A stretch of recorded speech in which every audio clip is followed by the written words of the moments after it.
You are watching House Call exclusively on the Less is More Sports YouTube channel.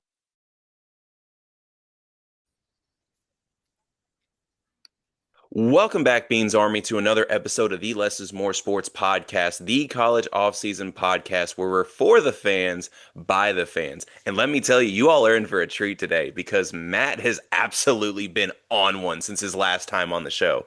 It all started when he changed my name in the group chat to Pooper Flag, and that's not even the worst part. He changed Ryan's name to the Golden Boy, so obviously we know how he feels about me and Ryan. I definitely get the short end of the stick there.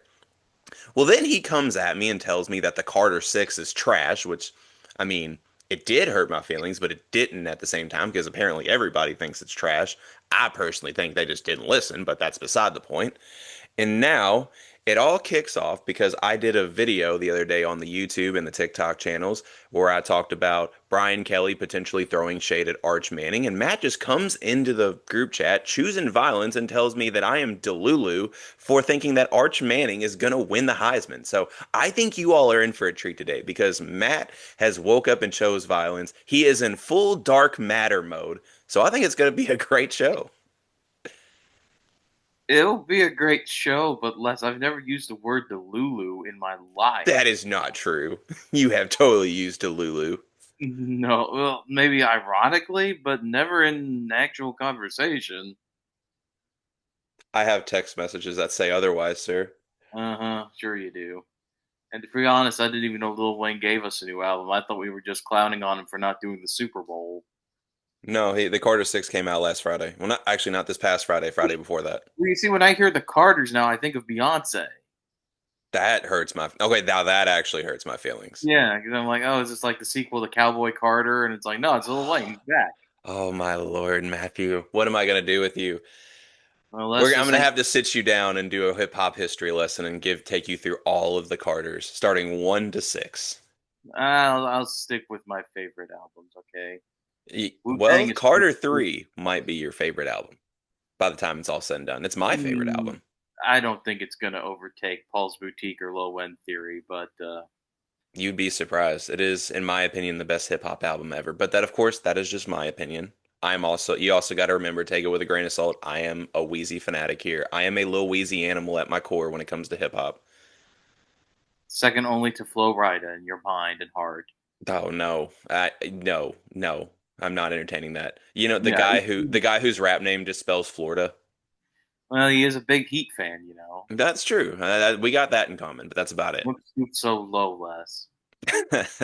Yeah, that take just made me spin my head right round, right round. I bet Les also loves T-Pain, you know, with the Wisconsin. I It's kind of liked, like we've talked about it Wisconsin on is like the antithesis of Iowa. Iowa. No, we've talked about it on the show, and actually, we are in agreement that T-Pain sounds better without autotune than Yeah, with he's a autotune. pretty talented singer. So T-Pain, if you're out there, we could have you sing the national anthem on the show, I guess. I also think T-Pain went on one of the best feature runs in hip hop history. Let me know in the comments if I'm capping or not capping, but he was, for a hot minute, man, he was on like every song. At least, if not the feature, the hook, something. Yeah, that auto tune. Oh, him and the other guy with the auto tune. Oh fudge! The other The guy with the auto-tune, that really I don't even narrows it know if it down. was auto tune, but the okay, you know Oh, that. Lil Jon? Yeah, they were on everything. Yeah, Lil Jon was just like Okay, a glorified hype man. but he said okay, and that was like very jarring to me as an elementary school child. So he said it, and then everyone was going to the window and to the wall and all that nonsense. I was waiting for you to finish the rest of We that. can't say the next line, Les. It's a Yes, family show. you're the only one who says it's a family show. Well, Les, you gotta accept it's a family show, Les. It's a family show. It's We not are going to be not a going to family have show sweat today. running down anything but our brows from producing such high quality content for the people. Now that was a bar, I give you that. Thank you. You're I did my welcome. best. So I do. should we should we get on topic or Speaking are we of the gonna bar, you know, in Speaking of terms the of law, bar, speaking of the bar, we have a lot to talk about today, and we're gonna kick it off with some relatively local news. Longtime Kentucky assistant head coach Vince Marrow has decided to leave Kentucky and will join the Louisville Cardinals as the general manager, where he will oversee things like recruiting and roster management. But obviously, this is a big local story. Why, Matt? Because I'm sure you have a lot to say about this. A little or Well, a yeah. lot. What was that last A line? little or a lot. A little or a I lot. didn't want to like say you were going to say a lot, and then you just had like, well, I was just going to say this little bit right here. I I'll didn't just have want to. one sentence. It's good job, Vince. That was Thank. it. We're done. Yep. Episode over. Okay, fair enough. All All right. right, well, thanks for tuning into the Lessons Where I'm just Follow the kidding. side quest on Beans Dad Right. 018 on TikTok. Wait for Matt to call me Delulu one more time. Oh, I probably will when football season gets here, but I'll You do know, it in an even ironic way. regardless of whether Matt ever wants to acknowledge that he ever said Delulu in a sentence, he's definitely going to say it this football season. I probably am in relation to you. But But what's not Delulu is Vince Morrow's decision making here because this is the right move, and for reasons we're going to talk about a little more in depth in a moment or two. I mean, it's very obvious that, and I'm sorry, Cat fans, I praised your offseason earlier. Well, actually, last year. I praised your offseason last year toward the end, but I think if there wasn't any sign before with the fan unhappiness and the Stoops nearly departing a couple times, this to me is getting the last lifeboat off the Titanic because Marrow was loyal. He's responsible for how Kentucky ended up with those great seasons, recruiting those guys, helping them bring them in, why they beat Penn State in the Citrus Bowl a few years ago, and now it's gone. And in the most egregious of ways, I guess the guy must like Kentucky because he's staying in state. He's just going 75 miles up the road. But it doesn't make you feel any better when it's Louisville, your biggest rival, who's on the come up while you're. And I mean, I'm not going to lie, dude. Kentucky fans are like, this was like the deflation of a million sales. It's like that sign in the meme. Our expectations for you were low, but yeah, holy moly.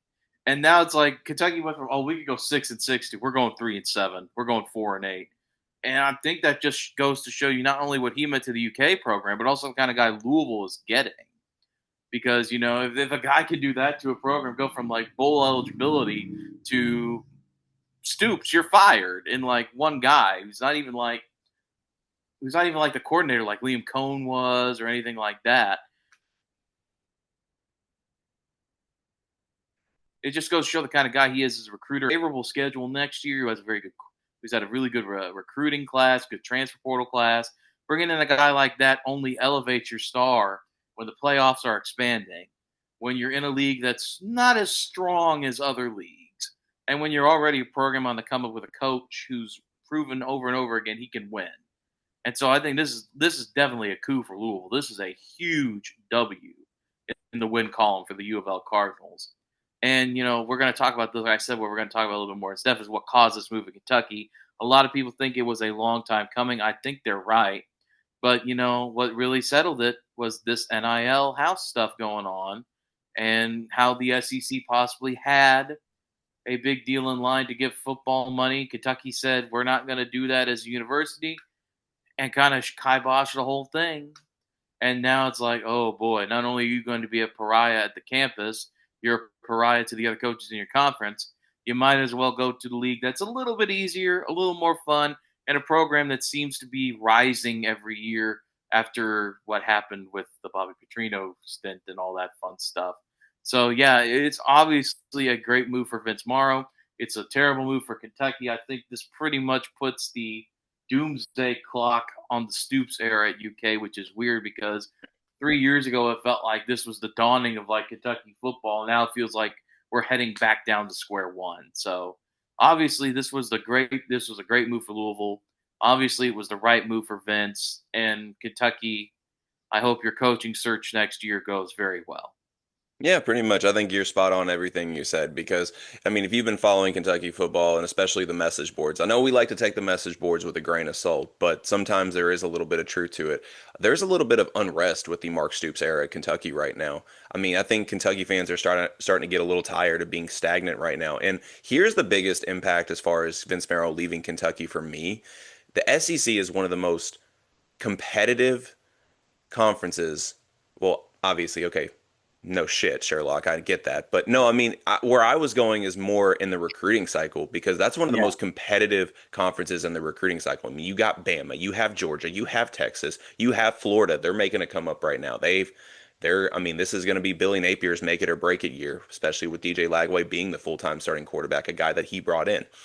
And Mark Stoops, for Kentucky standards, during his regime was able to bring in some decent recruiting classes. However, those were all went with Vince Marrow on the coaching staff. Now, I'm struggling to see where Kentucky's even going to be semi-relevant in the recruiting cycle. I mean, they're probably going to, I expect them to put up recruiting numbers relative to maybe like, I don't know, an ACC team or, a non-group of four team, or I mean, sorry, a group of five team. And that's just not going to cut it in the SEC. So yeah, I think Matt's spot on. Mark Stoops' days are about done. I think this you just stick a fork in him. I'm starting to see the same level of unrest with the Stoops era as we saw with Calipari a couple years ago. And what's ironic about that is going to be from completely opposite ends of the spectrum. Yep. Kentucky fans were tired of getting those great recruiting classes to get bounced in the first round, and now it's like the football team. It's like they're getting good recruiting classes for their standards, but they're stuck around the same win-loss record every year. But I think the bigger take for this for me, and this is more just relevant to this show, it seems like the last couple years, Matt, you're a history buff, so you're gonna appreciate where I'm going with this. But it seems like it's becoming more and more of a trend to have this like Benedict Arnold regime like on this show because we Yeah. talk about players transferring from one school to the rival school, and now we have Yep. coaches, essentially transferring. I say that in air Transferring. quotes from one school to the rival school. So is that's probably the weirdest part of the NIL regime is like I guess loyalty does not matter, but of course, like I've said on the show, like Brandon Walker has said on his show, and many others, loyalty does not exist. And I think now it's what's the word I'm looking for? It's more adamant than ever. Well, when you talk about things like that, I tend to go with the Marshawn Lynch method, which is get your chickens. Get your chickens. Get your chickens while you have the chance. And sometimes that requires doing something that a fan would find unsavory, but when the chicken is there, you got to get the chicken. And that's what these guys are doing. And I mean, what does Vince Morrow gain from being on a team that's part of a sinking ship that's not going to get the resources it deserves, especially with the era we're going into? I mean, there's nothing to be gained from that except loyalty. And I mean, I'm going to drag another sport into this, but what does loyalty get you in the NBA? Nothing. It I'll do just, you one better. What does loyalty get you in the MLB? yeah, exactly. What does loyalty get you in any sport? I'm looking at you, Mike Trout. If you if you want to be if you want to introduce money and you want to introduce the NIL, you want to introduce stuff like that to the college game, that's one of the things you're going to have to accept is that loyalty in sports does not go as far as you want it to because part of it's the fan culture, part of it's the money culture, part of it is to an extent the ring cultures that we've established. It just doesn't exist. You got to do what you got to do to cement your legacy, your financial future, and that requires making tough decisions. And I mean, that's what you got to do. Sometimes you like Kentucky, sometimes Kentucky's a sinking ship, and you got to get off the ship before you end up in a place where you're not going to make any money and you can't secure a future. So you got to do what you got to do. Loyalty is, I don't want to say it's overrated. Loyalty in sports, it's overrated. Yes, yes. Let's say Loyalty that. in real life, good. Loyalty in sports, eh. Slightly overrated. I mean, Yes, we look because at like the Kobe's and the Tim Duncans in the world and the Dirk Nowitzki's of the world, and it's like, yeah, that's cool that they were able to do that, but that should not be a standard because those organizations do not feel the same way about them as we do about them. and let's be honest, Kobe, Tim Duncan, Dirk Nowitzki, it was a different time. Yeah, it was a different time, and Culturally, let's be honest, those are three of the different time. best players that have ever played the game. Yep. They're not just some run in the mill player, like not run in the mill good player. Like those are legends, though. Oh, I think Matt Those are froze. top 50 players in a different era. So, no, did my picture freeze? Because I can still Yeah, it hear froze you. for a second, but you're back. I see you now. Okay. But yeah, loyalty in sports overrated. Loyalty in real life, we should all try to have. The loyalty conversation cracks me up in the college sports world because now with like NIL, transfer portal, and like players not staying put at the same school, like fans are so quick to bash them. But let's not pretend like we didn't see coaches dip out at the first bigger opportunity and nobody questioned it.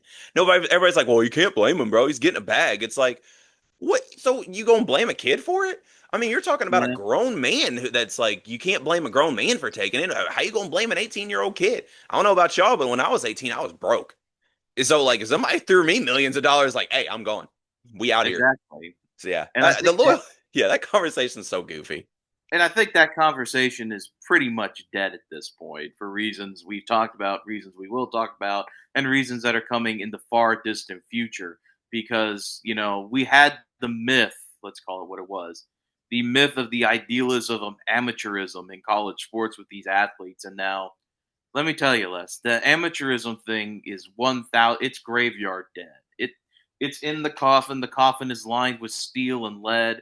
We put a concrete slab on top of it to keep the dead from rising, and we put a fence around it too. So yeah, that the myth and idealism of amateurism is gone forever. It's dead. And when that dies, I think the conversations change because now we're not acting like these kids are pure heart warriors fighting for the alma mater in in the big sports. Let's be honest. In basketball and football, we're not going to act like these kids are pure-hearted warriors who love the University of Texas and they sing the Yellow Rose of Texas because they love Texas. No, they're doing it because they're getting a fat paycheck, and that's perfectly fine. Yeah, You loyalty know, doesn't pay your bills. I'm sorry. yeah, loyalty doesn't pay the bills, and I mean, we don't complain when NFL guys do it. I don't go out there thinking to like, oh man, Kenny Moore, he's at St. Elmo's Steakhouse every night. He's at the NBA Finals. He's driving the pace car at the Indy 500 because he loves Indiana so much. It's like, no, he's a professional football player who likes his team, likes his city. I don't expect him to like come out and sing "Back Home Again" in Indiana before every Colts home game. And I think now that we are seeing that happen in college, we're gonna change. We're gonna take the rose-colored glasses off for better or worse, and we're going to change the way we talk about things like this. And I think the stake in the heart of the amateurism is dead in college sports came with this huge settlement that we're going to talk about now. Now, Matt is clearly the more intelligent one of the two on this podcast, so he's going to get into the legality of this settlement. But Oh my! Matt, in case people that have listening are living under a rock, talk about this huge settlement that the NCAA has settled in court. Yeah, make me now. I get to sound like the idiot because I want to clarify. I am not a legal expert. Do not take any of my advice. If you end up in jail, that's on you. That's on you for listening to my dumbass. But yeah, for those, the House versus NCAA was settled this week. For those of you who don't know what that is, Arizona State swimmer named House sued the NCAA after NIL became a thing, kind of asking like, "Hey, dude, they got money. Where's my money?" And now we're finally at the point where it's been settled. Amateurism is gone, and there are a lot of challenges and rule changes and fundamental shifting going on. I'm going to start with the point I think Les wants me to talk about last, because that way we can use it to dive into other parts of our conversation. But I mean, it's fascinating because now that that's settled, we are entering a strange new world of college sports. People are calling it the Wild West. I think that's a disservice. I think this is more like we are landing on the freaking moon with how unprepared we are for this, because this ruling goes into effect July 1st. We've got 3 weeks basically to figure this all out. And it's already being challenged in courts by other lawsuits with injunctions because of some of the language in it. And it's incredible. So, the first thing you'll probably want to pay attention to now is that football is going to be the main driver of college athletics from this point going forward because of the money being allotted in here. I think it's something like 20.5 billion dollars is going to like every athletic department pretty much. Something crazy like that. 20.5 million. I am good. I remembered that, and then I had to look it up. The Power Five conference schools are all getting that for their athletic programs, and the majority of that is going to go to football at most schools. Then you're going to have men's basketball, then women's basketball, and then this is where things get tricky because we're going into a gap where it's like, what do you do with non-revenue sports? That's going to be the first thing we're going to have to deal with is what happens with non-revenue sports. How much of this $20.5 million budget are these players going to get? Because you're basically now paying these students like employees, paying them like they're contracted athletes. If you were the owner of the Colts, God rest his soul, you are paying these athletes like they are real legitimate employees. The amateurism factor is gone. If you get NIL, if you make over, I believe the limit is $600 worth of NIL, you are now going to be part in a clearinghouse. And unless I know you know about arbitration in baseball, where it's like they're paying me this, I think I'm worth that. We're going to go to a mini court, an arbitrator, to settle this and see who's in the right and see who gets the money. College athletes are now going to do that. If they make over $600 of NIL, they are going to be entered into a clearinghouse who is going to see if they have met the qualifications to make more, less, or if they're making the perfect amount. And they're going to be there's going to be arbitration in college athletics now. Not only is there potential to get paid, there's a potential to get arbitration. Sports now have much more rigid caps, like when it comes to scholarships. You can pay everybody on the college football roster now and offer them a scholarship, but there's 105 people limit. Same thing with basketball. Those the revenue sport rosters are going to expand. They are going to each be given a scholarship. What becomes of walk-ons? Do we have walk-ons anymore?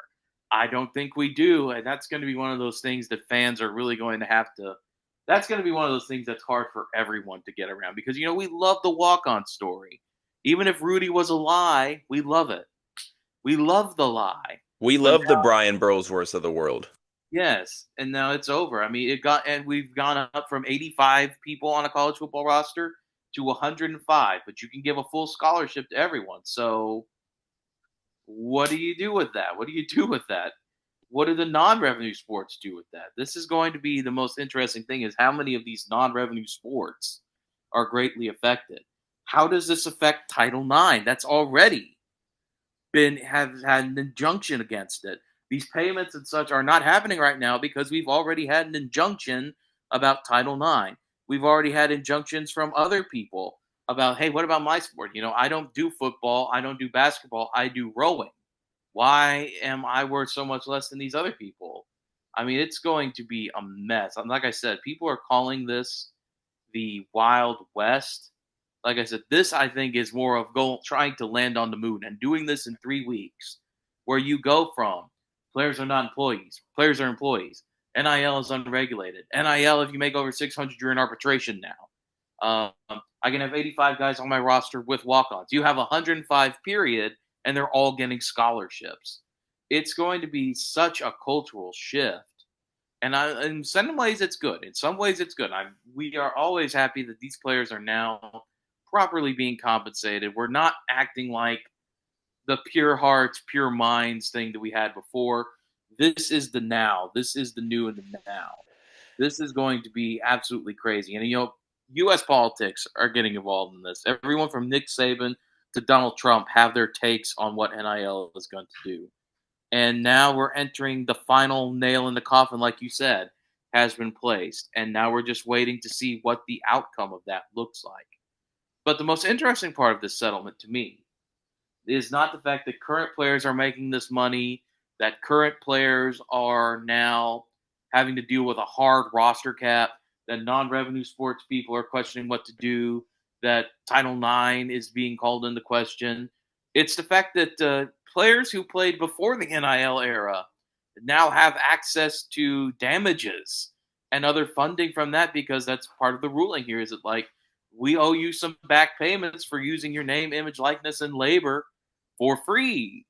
And so now they're like, oh man, Baker Mayfield, he's going to get like $10 trillion. It's like, Baker Mayfield doesn't need $10 trillion.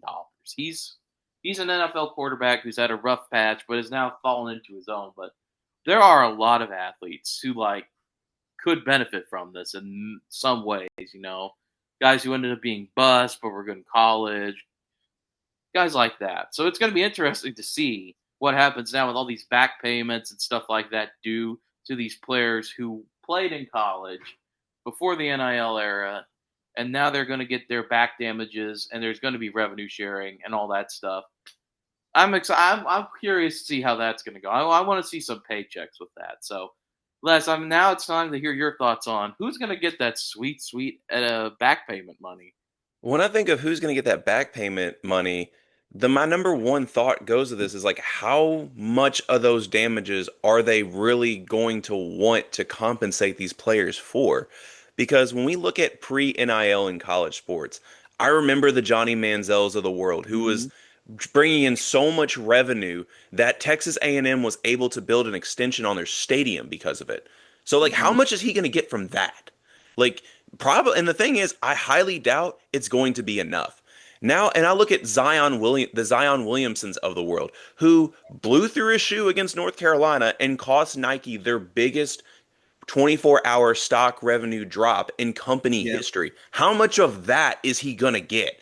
And the thing was, like with Zion, we talk about the Baker Mayfields of the world. It's like they probably don't need money right now. They're doing all right.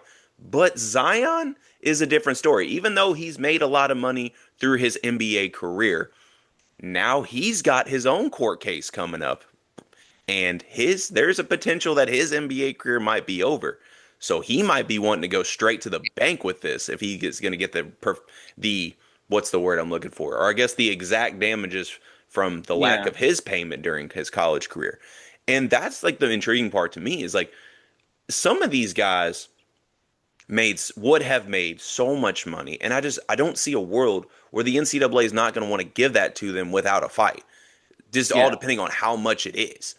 Well, and go ahead. There's $2.8 billion that's going to be distributed over 10 years. Mm-hmm. And it seems when you hear like billion, you're like, oh man, that's a lot of money. But you think about the period of time over 10 years, we're still celebrating How many players? Yeah, and how many players, the sheer amount of players and the amount of time. I mean, we're still celebrating Bobby Bonilla Day in New York City because of that. So, it's not going to be like Zion Williamson gets a small loan of $1 million here. This is you've got an untold amount of athletes who have played NCAA sports from the last 10 years, and you're giving $10.8 billion to them. I think Matt froze in increments of 10 years. Some guys may only get like $28. Yeah. So it's like, is it really worth it to give Johnny Manziel like $100? When in reality, God only knows that, like you said, he built that stadium pretty much, or made that stadium sell out, blah, blah, blah. So it's like, how can you accurately make up for that? And the answer is, you can't. But the good news is we're going to be remedying this going forward. So we've got that going for us. I think the only way to proper settle this, because no matter what happens, somebody's going to be unhappy. We just know that's going to happen. But the only way to properly settle all of this is to go back in time and fix the NCAA from the very beginning, as soon as college sports became a big money revenue, to go back and compensate those players respectfully. And there's no way to do that, unfortunately. And it just goes to show that the biggest crime in the NCAA was never paying players in the first place because of how much money they were bringing in. But, yep. But we got about 9 minutes left, and we got one more topic to talk about. An inspiration by big name Italian prospect, and I'm apologize if I butcher his name, Luigi Swigo, I think is how it's pronounced. I think you're right, Les. Luigi Swigo. Somebody in the comments let me know if that's not the correct pronunciation. But inspired by this prospect, Matt and I were just talking about how much the international game is coming to the college game. Because, we see it in the NBA. I looked it up. We haven't had an American-born MVP in the NBA since 2018, back when James Harden won it. Should have been LeBron that year, but that's not the point. But now we're seeing a greater influence in the college game from these international prospects. And it just really goes to show how global the game of basketball is. I'm going to say this before you chime in, But the NBA Global Academy is becoming a much bigger recruiting hotspot in the college basketball scene. As a Duke fan, we've benefited from that firsthand with guys like Tyrese Proctor and Matt's favorite Duke player of all time, Kaman Malawach, our guy Man Man. And then you look at teams like Illinois that have, we nicknamed them on the show the Balkan 10 or Big Ten Barcelona because of the international players that they have joining the roster this year. But yeah, man, it's beautiful that the college, in my opinion, that the college game is catching up to the NBA with the amount of international players that are joining. Yeah, I agree with you, Les, and I think that's another part of why this settlement that we've talked about ad nauseum is another big deal, is because these guys. It used to be back in the day, we remember having with Ennis Cantor at Kentucky, where there were questions. Now you don't have to worry about that anymore. You're free to recruit any international guy who fits the criteria, and I think that's always good because it provides more recruiting, more opportunities, and there are still going to be slots to fill for like mid-major programs and lower tier schools and like power conferences who are going to be looking to make a splash. Maybe instead of recruiting like the United States, you're good with recruiting the NBA Global Academy or somewhere in Barcelona or Italy or anywhere in Europe, because like you said, these are becoming more and more common. Maybe you like the fact you can take a chance on a guy with raw talent and develop him over like those prospects we've been talking about, the one and dones. What I'm trying to say is very poorly. I wouldn't be surprised if this kind of replaces like the one and done prospects or like the guys because there's going to be a lot of phenoms. You can kind of develop these guys because they're so raw.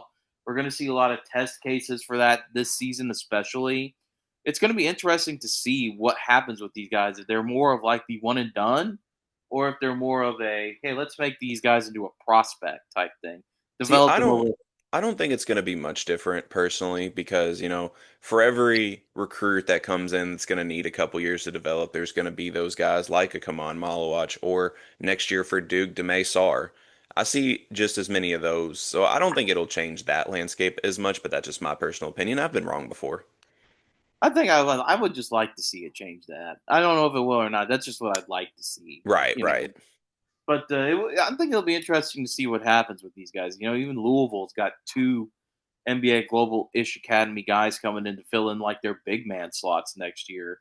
It's going to be interesting to see how they develop. If these guys end up being 4-year prospects, if they're one and done prospects. But either way, it adds more depth and international appeal to the college game, and I'm always in favor of that because, like, it's like we say, I'm not going to lie.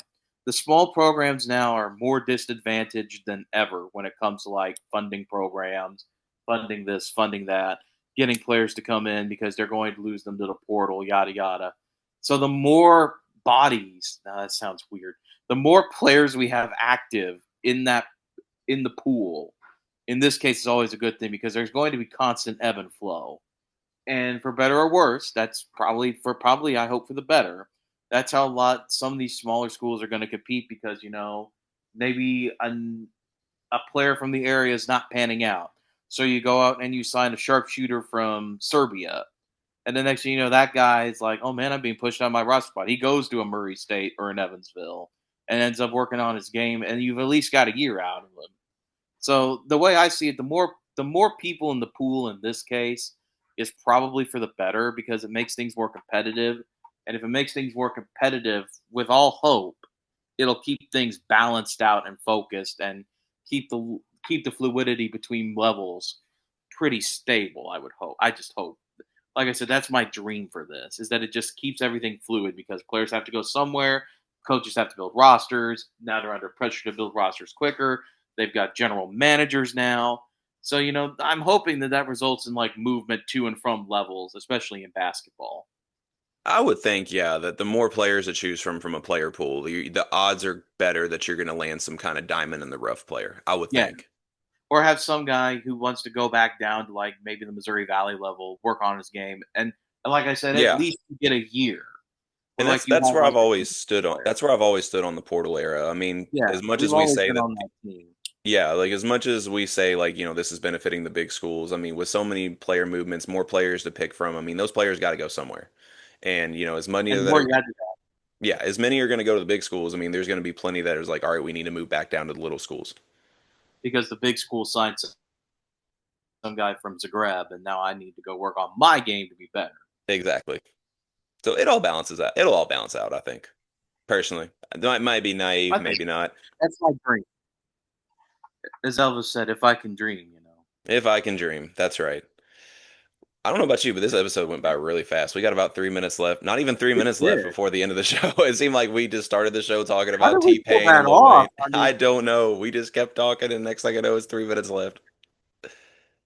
but we got through all the topics, so we at We least got deserve through all the credit for that. topics. So So now we got about 3 before we minutes. do anything further, let's hit them with the where they can find us, what we do, yada yada. As always, like and subscribe to the Less is More Sports YouTube and Spotify channel to get the latest updates we have on content coming out. Be sure to follow the social media pages on Facebook, Twitter, and Threads. That's at Less is More Sports. Be sure to follow the side quest on TikTok. That's at BeansDad018. And we got about 2 minutes left, so we about to rant for the end of the show like we always do. Oh boy, I guess I could talk about. I don't know what other rappers are there. Oh, 50 Cent. We haven't talked What about other 50 rappers? Cent. There are so many rappers out there, dude. I know, but I'm thinking of the mid 2000s. So I'm like, who was so popular? I mean, in the you go mid 50 Cent, you go Eminem, you could go Luda, you could go Nelly, you could go all of them.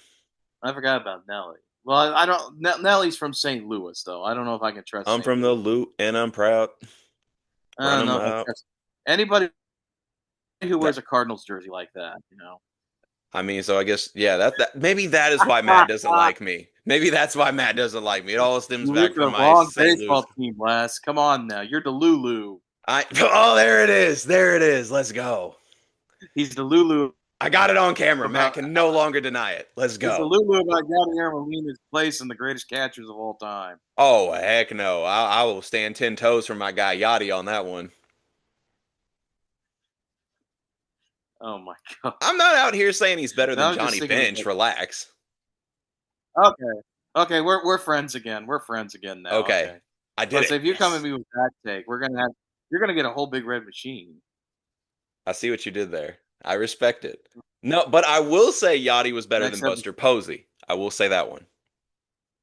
That's debatable, but I will It's see you in the debatable. candy shop next